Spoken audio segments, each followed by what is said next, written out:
मन का तीसरा भाग। मन क्या है?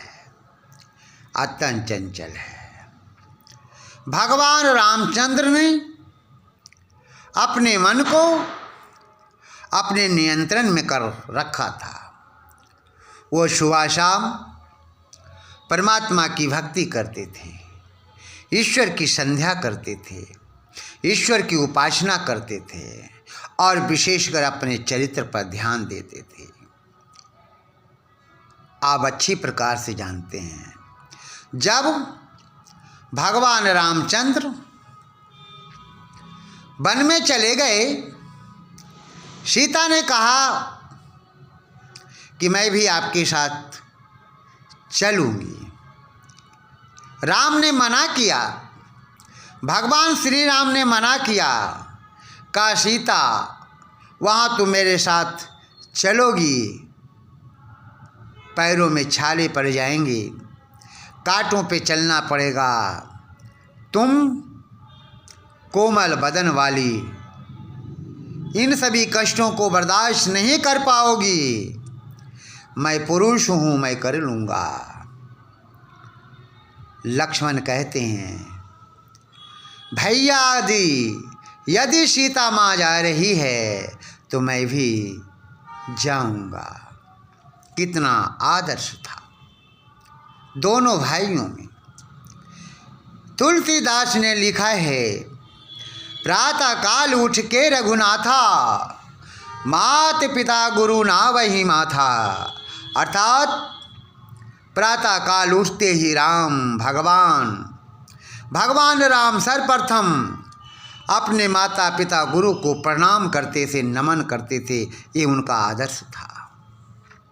लेकिन आज वर्तमान समय में कुछ ऐसे बेटे हैं, पुत्र हैं, जो अपने माँ बाप को प्रणाम भी नहीं करते, नमस्ते भी नहीं करते। सेवा की बात तो हटाइए। तो मैं ये कह रहा था, राम का चरित्र कितना ऊंचा था। जब ये तीनों वन में चले गए, वहाँ रहने लगे, लंकाधिपति रावण की बहन वहाँ आई और राम से बोली, हे राम, तुम्हारे जैसे सुंदर और मुझ जैसी सुंदरी संसार में कोई नहीं है, इसलिए तुम मुझे स्वीकार करो। लेकिन राम मना कर देते हैं। राम कहते हैं कि देखो मेरे बगल में बैठी सीता है, यह मेरी धर्म पत्नी है, और तुम यह सोच करके चली लंका से कि मैं राम से विवाह करूंगी, तो ये भूल कर भी कभी मत सोचना। तू लंकाधिपति रावण की बहन है। मैं जानता हूँ, जिस प्रकार से तुम लंकाधिपति रावण की बहन हो, ठीक उसी प्रकार से तुम मेरी भी बहन हो। क्या आदर्श था, क्या चरित्र था। हम भारतीय संस्कृति को जब उठाकर देखते हैं तो ऐसा लगता है कि ऐसी संस्कृति संसार में कोई संस्कृति नहीं है। वही शूर्पणखा जब लखनलाल अर्थात लक्ष्मण के पास जाती है और यही बात उनसे भी कहती है, हे लक्ष्मण, तुम बहुत सुंदर हो, मैं बहुत सुंदरी हूँ, तुम मुझे स्वीकार करो, मुझसे विवाह करो। लेकिन लक्ष्मण क्या कहते हैं कि हे शूर्पणखा, तुम लंकाधिपति रावण की यदि बहन हो तो तुम भी मेरी बहन ही हुई। ये आदर्श था। यदि राम और लक्ष्मण की जगह आज का नौजवान अगर कोई होता तो यही मन में सोचता, क्या सोचता, कि ऐसा मौका बार बार नहीं मिलता है, इसका फ़ायदा उठाना चाहिए।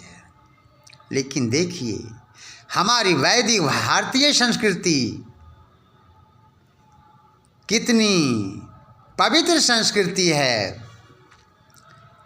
इसलिए कहा गया कि संसार के सभी माँ बहनों को अपनी माँ बहन के समान समझना चाहिए। ये कौन कहता? हमारी संस्कृति कहती है। शिवाजी को भी कौन नहीं जानता है। जब शिवाजी के भक्तों ने, अनुयायियों ने अहमदनगर को अपने कब्जे में कर लिया, जीत लिया, और वहाँ का जो बादशाह था उसे मार दिया गया, और उस बादशाह की एक सुंदर लड़की थी जिसका नाम था गौहर बानो।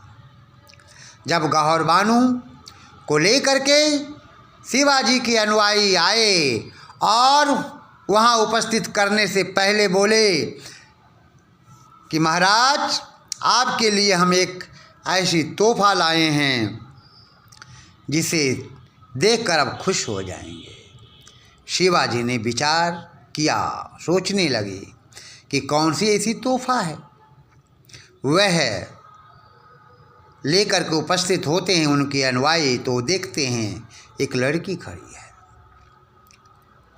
उन्होंने अपने अनुयायियों से पूछा, ये कौन है? तो उनके अनुयायियों ने कहा, ये गौहर बानो है, जो बादशाह अहमदनगर की लड़की है। अहमदनगर के बादशाह की लड़की है गौहर बानो। गौहर बानो बहुत सुंदर थी। उसकी सौंदर्य शक्ति को देखकर शिवाजी का जीवन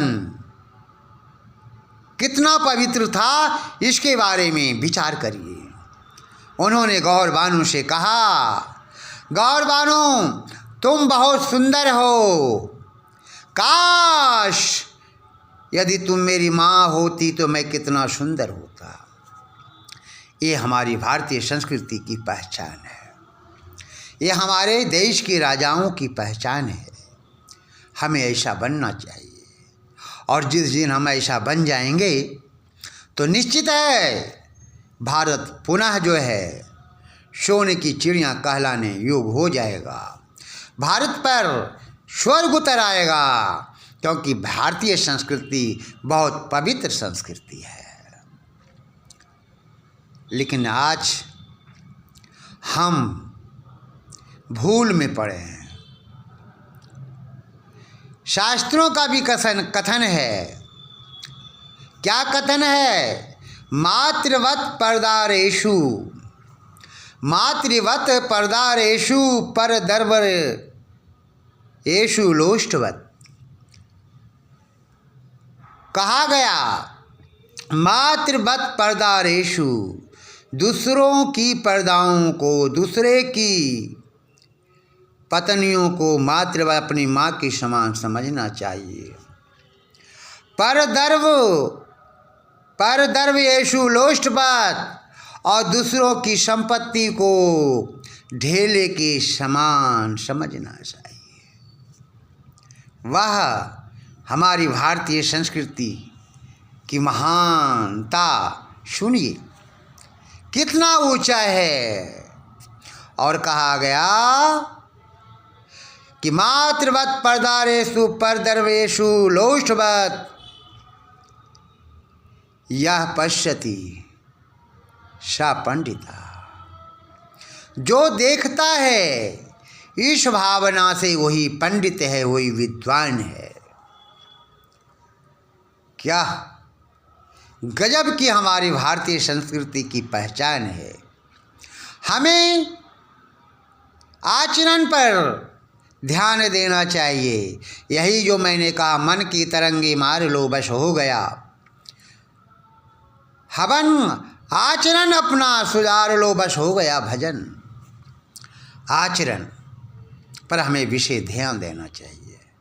आचरण हमारा पवित्र कैसे होगा? तो मन को जब तक हम अपने नियंत्रण में नहीं करेंगे। जब मेरा मन नियंत्रण में हो जाएगा तो निश्चित है हमारा जीवन पवित्र हो जाएगा, पुनीत हो जाएगा। यदि ऐसा हम नहीं करते हैं तो हमारा जीवन बेकार हो जाएगा। वेदों का भी कथन है, आचारहीनम न पुरंति वेदाः, अर्थात आचारहीन व्यक्तियों को वेद भी कभी पवित्र नहीं करते। इससे साबित होता है कि जो व्यक्ति जैसा कर्म करता है परमात्मा उसे वैसा ही फल देता है। हमें इन विषयों पर विचार करना चाहिए। अंग्रेजी कवि ने बड़ा सुंदर लिखा है, if wealth is last nothing is last, if health is last something is lost, everything is last, if character is last everything is last, if wealth is last nothing is last, यदि आपका धन खोया तो कुछ नहीं खोया, if health is last something is lost, यदि आपका धन खोया तो कुछ खोया। और अंतिम पंक्ति बहुत महत्वपूर्ण है, if character is lost everything is lost, यदि आपका चरित्र खो गया सब कुछ खो गया। इसलिए मैं आप लोगों से ही कहना चाहूँगा कि अपने चरित्र पर विशेष ध्यान दीजिए, अपनी चरित्र की रक्षा कीजिए। ये कैसे संभव होगा? जब हम अपने मन को अपने नियंत्रण में कर लेंगे। ये चौथा भाग है। इति